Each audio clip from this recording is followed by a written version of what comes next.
So we will go ahead and get started because this time of year is a little bit crazy. I know we only have about less than a week now for everything to be really bustling and busy with Amazon sales. And I'm hoping that you've had a great Q4 so far. I know that it has been busy, and I'm sure for you as well, but this is kind of an exciting time. And really, though, there's so much momentum that you can continue to take from December into January of 2022. So I'm excited to share with you that today. But we will go ahead and get started since you can hear and see me, and I know that your time is important as well. So we are going to just jump right in. So let's see. Your 2022 Amazon marketing plan. So this is a topic that's going to be pretty full. And because of that, I decided to break it into two sections. So in early January, we're going to actually jump into part 2, and I'll explain what we're going to share about during that time. But this will really kind of get the juices flowing in your mind of ideas and things that you can be doing to just take your sales to the next level on Amazon, because I know that that is something that is on everyone's mind. Every brand that's on Amazon always wants to continue to grow your sales, and as you should want that. So I'm going to really show you how to create that plan, and this should be very, very helpful for you as you look into the new year. Now, I kind of alluded to this earlier, but the last thing you want to do, and I mean not like you don't want to, you want to do this, you want to make sure to do this, is you want to make sure to write down your plan. So I don't know about you, I do a lot of things digital, I'm okay with that, but I still love just good old-fashioned pen and paper. So if you already have some kind of paper around you, or maybe you're taking notes elsewhere, that's fine too, but writing it down digitally or physically in a notebook or wherever, that's really what's going to be the difference, right?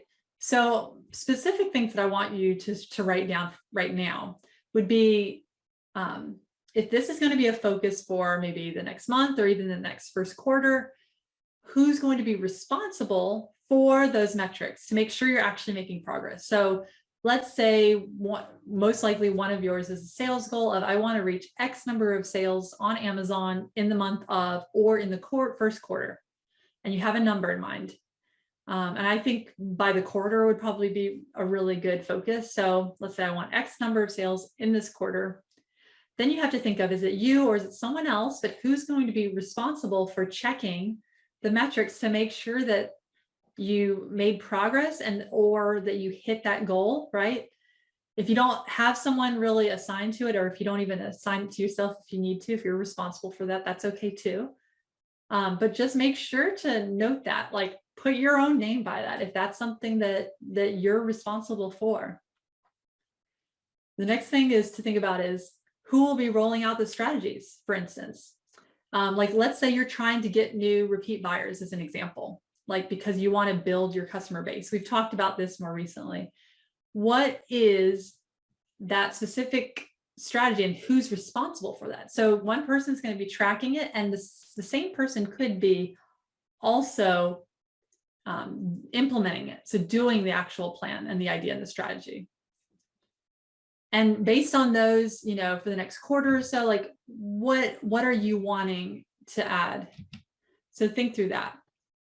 And make sure to write that down too, because there was a lot of different trends, for instance, but maybe just picking out one that you want to do for the quarter or one that you want to do for the year. And then the same thing for optimizing your listing. Maybe there's something in there that you don't have yet that you need to add in. Go ahead and just write, maybe you already wrote it down, hopefully, then you could just pull that down and say, okay, this is what it is. This is what I'm planning on working on. And then once again, this is who's tracking the metrics. This is who's responsible for actually making sure that this gets done, right? And then, like I said, this would have been way too long. And I kind of went, it's already been quite a bit of time. But in part 2, I want to go more in depth to talk about your fundamentals, your 3 fundamentals of Amazon marketing success. I also want to talk in January about the big picture of the Amazon marketing types that you want to tap into. especially to maximize traffic on Amazon. That's going to be a huge focus. And then developing a custom action plan based on where you are and what you need to do.